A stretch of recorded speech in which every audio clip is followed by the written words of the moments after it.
We spend more as a nation on defense than all the rest of the world put together. Who are we afraid of? Who are you afraid of? I mean, it is unbelievable. The military-industrial complex not only controls our government, lock, stock, and barrel, but they control our culture. Senator Edwards, same question. Yeah, enjoy the jail cell, pal. Okay, that's it for you. I hate your fucking guts. United 1523, did you hear your company, did you hear some interference on the frequency here a couple minutes ago screaming? Yes, I did, 797, and we couldn't tell what it was either. Okay. United 93, Cleveland, if you hear the sound like that. For American 1060, a ditto on the other specimen.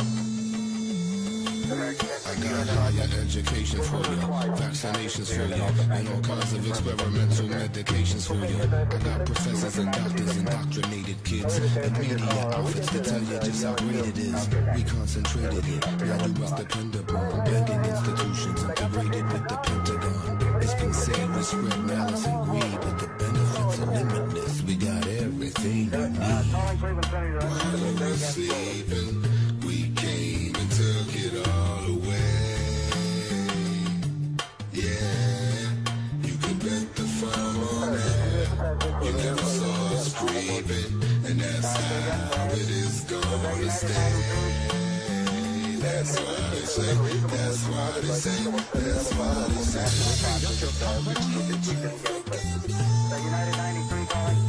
That's what they say. Aircraft was transmitting at 12 o'clock, 5 miles, turn left, heading 265. Upon you every single day. So I want to keep everybody away. Yeah, I think we got it this side.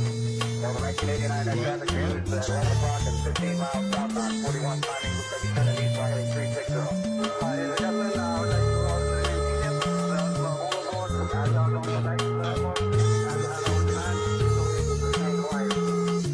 United 93 calling. United 93 understands got a bomb on board, go ahead. You got your 556, you understand that traffic? Remember that he said there was a bomb on board. That was all you got out of it also? 93, go ahead.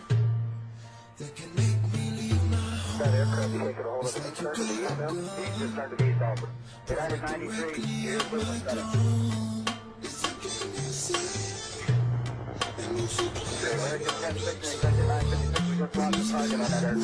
And now, here's Bill O'Reilly. Let's go to John in San Diego. What's going on, John? Can you address the Bohemian Grove Club private presidential? You know, these guys in San Diego, it's too nice. The weather's too nice there. It goes to their Now, here's what happens, because I used to have a house in San Diego. Right. Not every year. But you go out to the beach and you do all that, and then some kind of substance gets in your mind. And then John just demonstrated, like, can I address the Bohemian whatever? Whatever. You know.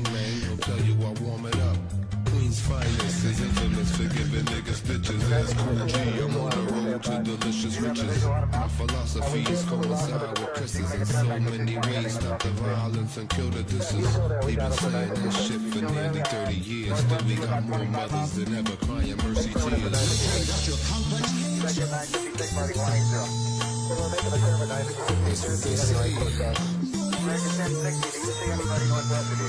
Depend upon you every single day. United 93, Cleveland, you still hear the center.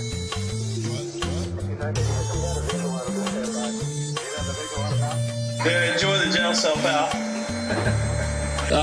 Now, the Radio Factor with Bill O'Reilly. Okay, we got an all-skate going on. Means you can ask me anything you want on 1-877-9-NO-SPIN. John, San Diego. What's going on, John? How do you feel about the private presidential resort, the Bohemian Grove, having... All right, I don't know what you're talking about, and I don't care. It's, you get the Kool-Aid crew, the Bohemian Grove. All right. Let's go to San Diego. John. What's going on, John? If this is a no-spin zone, why are you... Later, John.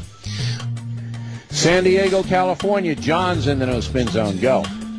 Many people are aware that President Bush is a member of the Skull and Bones Secret Society and dismiss the rituals as juvenile fraternity pranksters and fun. But what about when they grove and have mock... All right, John. I mean, ridiculous.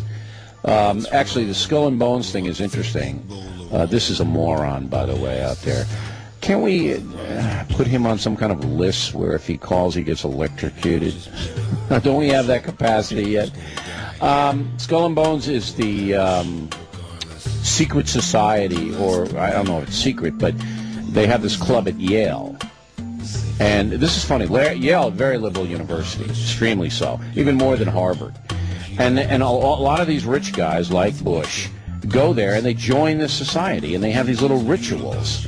Now, basically, it's a club where you meet other people, and then when you graduate, you have all these friends who can make you rich.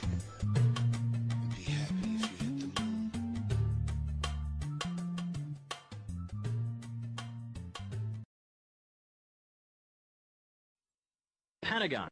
The day before 9/11, Secretary of Defense Donald Rumsfeld declared war, not on foreign terrorists. The adversary is closer to home. It's the Pentagon bureaucracy. He said money wasted by the military poses a serious threat. In fact, it could be said that it's a matter of life and death. Rumsfeld promised change, but the next day, the world changed. And in the rush to fund the war on terrorism, the war on waste seems to have been forgotten. My 03 budget calls for more than... Seems to have been forgotten. My 03 budget calls for more than $48 billion in new defense spending. More money for the Pentagon when its own auditors admit the military cannot account for 25% of what it already spends. According to some estimates, we cannot track $2.3 trillion in transactions. $2.3 trillion with a T. That's $8,000 for every man, woman, and child in America. To understand how the Pentagon can lose track of trillions, consider the case of one military accountant who tried to find out what happened to a mere $300 million. We know it's gone, but we don't know what they spent it on. Jim Minery, a former Marine turned whistleblower, is risking his job by speaking out for the first time about... The director looked at me and he says, "Why do you care about this stuff?" It took me aback, you know. My supervisor asked me why I care about doing a good job. So he was reassigned and says officials then covered up the problem by just writing it off. They got to cover it up. That's where the corruption comes in. They've got to cover up the fact that they can't do the job. The Pentagon's Inspector General partially substantiated several of Minery's allegations, but could not prove officials tried to manipulate the financial statements. 20 years ago, Pentagon employee Franklin C. Spinney made headlines exposing what he calls the accounting games. He's still there, and although he does not speak for the Pentagon, he believes the problem has gotten worse. Those numbers are pie in the sky. The books are cooked routinely year after year after year. Retired Vice Admiral Jack Shanahan commanded the Navy's Second Fleet the first time Donald Rumsfeld served as Defense Secretary.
supervisor asked me why I care about doing a good job. So.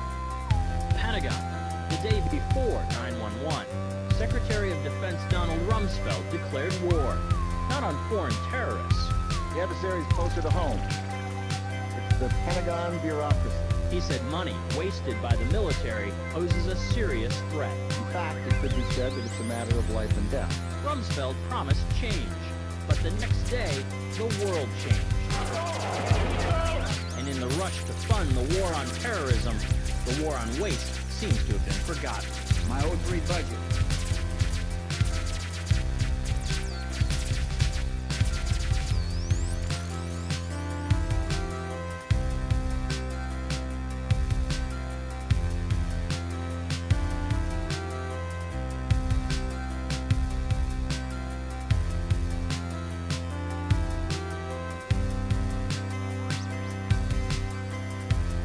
We had a visual out of this standby. Do you have the visual out of now?